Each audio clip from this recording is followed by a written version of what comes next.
Le Journal de la Ville, le premier magazine de l'information provinciale.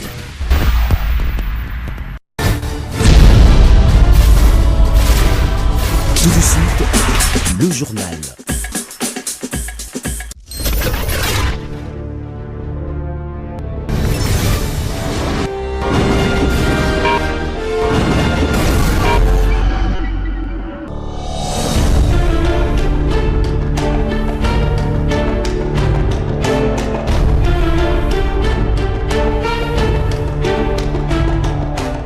Nous vous savons nombreux à suivre le journal de la ville, mesdames et messieurs. Voici le sommaire. Félix Antoine Tshisekedi Tshilombo déclaré définitivement président de la République démocratique du Congo par la Cour constitutionnelle pour un second mandat de 5 ans avec 73,47%. Mauvaise nouvelle pour les candidats invalidés et gouverneurs de la ville-province de Kinshasa, Jean-Tiningo Bilambaka. Ces immunités ont été levées par le bureau de l'Assemblée provinciale de Kinshasa ce mardi 9 janvier 2024 sur base d'un réquisitoire du procureur général près la Cour de cassation. C'est tout pour le sommaire, mesdames et messieurs. Encore une fois, bienvenue dans ce journal. Félix Antoine Tshisekedi Tshilombo, déclaré définitivement président de la République par la Cour constitutionnelle dans son arrêt rendu ce mardi 9 janvier 2024, confirmant ainsi les résultats de la Commission électorale nationale indépendante CENI. Proclame élu à la majorité des suffrages exprimés, président de la République démocratique du Congo, M. Tshisekedi Tshilombo Félix Antoine.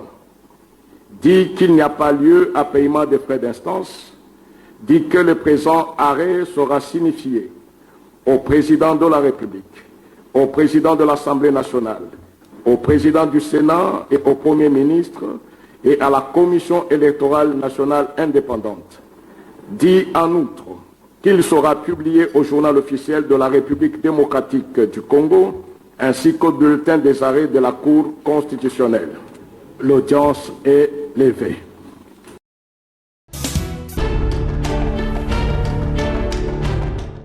Le gouverneur de la ville-province de Kinshasa, Jean-Tiningo Bilambaka, déchu de ses fonctions, ses immunités ont été levées ce mardi 9 janvier 2024 par le bureau de l'Assemblée provinciale de Kinshasa sur ordre du procureur général près la Cour de cassation afin d'obtenir l'autorisation de poursuites contre lui. Sur 5 membres du bureau de l'Assemblée provinciale de Kinshasa, 4 ont voté pour la levée de ses immunités.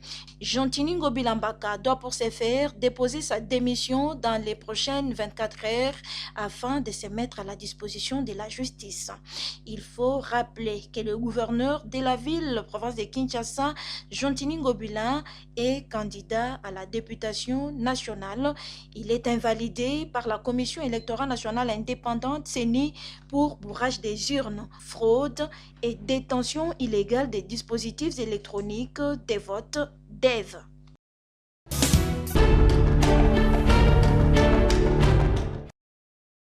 Jean-Tiningo Bila, Évariste Bossab, Singi Pouloulou, Willy Bakonga, Charles Moutamutu et autres ont déposé au Conseil d'État une requête en référé liberté dirigée contre la décision de la Commission électorale nationale indépendante portant annulation des élections législatives, provinciales et communales et des suffrages dans certains bureaux et centres de vote. L'authenticité de leur requête a été faite le lundi 8 janvier 2024 par Maître Aimé Tshibangou, l'un des avocats de ces collectifs des candidats invalidés. Ces candidats invalidés, à travers leur conseil, accusent la Commission électorale nationale indépendante d'avoir agi au-delà de ses compétences en s'octroyant les prérogatives reconnues aux cours et tribunaux. À la question de savoir, après le dépôt de cette requête, le Conseil d'État peut commencer son examen quand précisément Maître Aimé Tshibangou, avocat conseil de ces collectifs de candidats invalidés,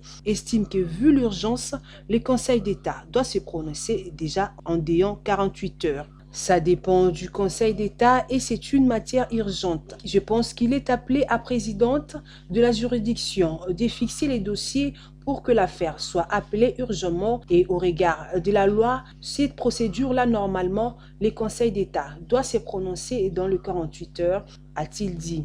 Sans entrer encore dans les fonds de la question, il s'est montré optimiste quant à la démarche enclenchée devant le Conseil d'État, la plus haute juridiction de l'ordre administratif en République démocratique du Congo. C'est à la motivation de chaque action parce que si on n'était pas convaincu qu'on ne peut pas obtenir gain de cause, on ne peut pas aussi initier cette action-là, mais ce n'est pas à nous de décider, c'est au juge de décider par rapport aux arguments que nous avons formulés et c'est au juge maintenant de nous donner les droits, a-t-il fait savoir. Et la commission d'enquête mise en place par la Commission électorale nationale indépendante CENI pour examiner les actes frauduleux commis par certains candidats pendant le déroulement des élections du 20 décembre dernier a dévoilé vendredi 5 janvier ses premières conclusions. 82 candidats sont impliqués sur l'ensemble de la République. Ils ont été invalidés avant la publication de résultats provisoires. Patricia Nseya, rapporteuse de la centrale électorale, a communiqué cette liste assortie des motifs ayant conduit à cette décision prise à l'encontre de chacun des candidats concernés. Fraude, corruption, détention illégale de dev, vandalisme des matériels électoraux et intimidation des agents électoraux sont les principaux griefs retenus contre ces candidats.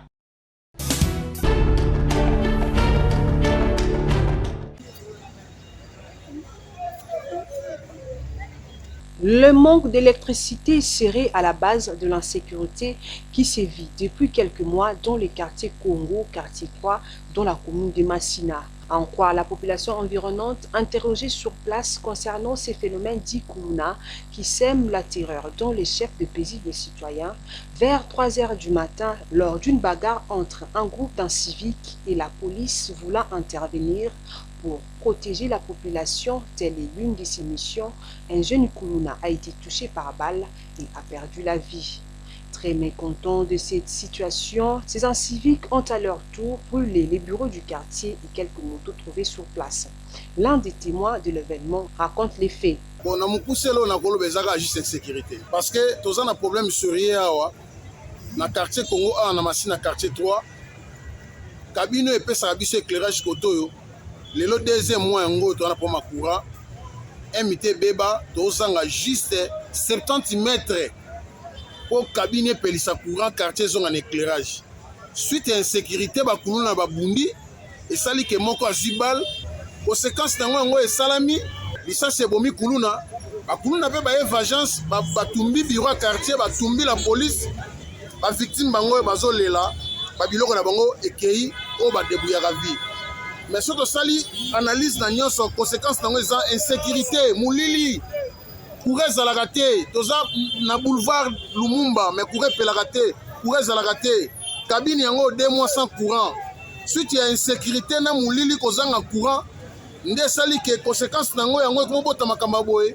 En tant que notable de cette partie de la capitale, Christian Moukaba condamne avec la dernière énergie ces actes d'atrocité et lance un appel aux autorités compétentes. C'est que nous avons l'habitude de dire que l'absence totale de l'État dans notre municipalité, dans la commune de Massina, l'État n'existe pas. C'est chaque jour des Kuluna dans notre municipalité de Massina, ils opèrent du matin, midi, soir. Nous avons crié dans des radios, dans des télévisions pour que l'État fasse son travail. Mais dommage, aujourd'hui, preuve à l'appui, il y a des documents officiels de l'État, il y a des documents, mais on ne peut rien faire. Nous, en tant que notables, nous, en tant que politiques, nous sommes venus constater ce que vous constatez avec nous, que c'est regrettable. Nous demandons l'applicabilité du ministre de l'Intérieur pour notre commune de Massina.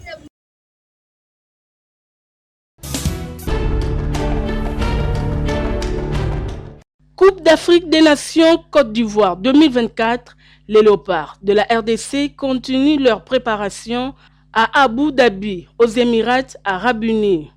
Après leur premier match amical international disputé contre les Palanca Negra d'Angola, une rencontre qui s'est soldée par un score de 0 but partout, La RDC va affronter ce mercredi 10 janvier 2024 le Burkina Faso à Abu Dhabi, toujours aux Émirats d'Arabes Unis, en match amical international. Le patron du staff technique de la RDC, Sébastien Desabre, de son côté, affirme que la forme des joueurs s'est améliorée à l'issue de la première partie du travail. Déjà, comme vous l'avez dit, on a commencé depuis le 3. On avait fait le choix de répartir la charge de travail en 3 temps. On a fini notre premier temps, qui était une semaine très chargée. On avait des joueurs avec des disparates de forme dû à soit l'inactivité du club, soit au repos entre Noël et les jours de l'an, d'autres qui ont continué à jouer. Donc on a essayé de remettre tout le monde en forme en augmentant les charges de travail. Le bilan, il est que les garçons sont très concernés, travaillent bien. On avait quelques petits pépins de début de stage.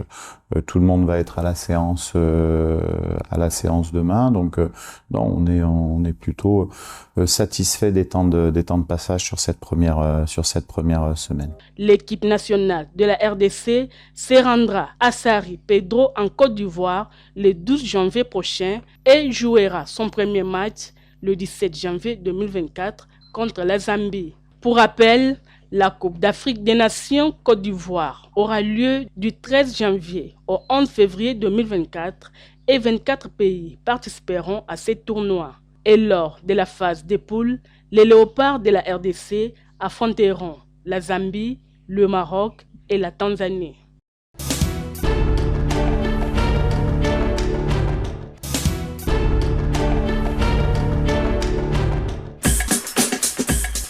Nous sommes arrivés à la fin de ce journal de la ville. Mesdames et messieurs, merci de l'avoir suivi. Le prochain rendez-vous est fixé pour ce mercredi et d'ici là, portez-vous bien.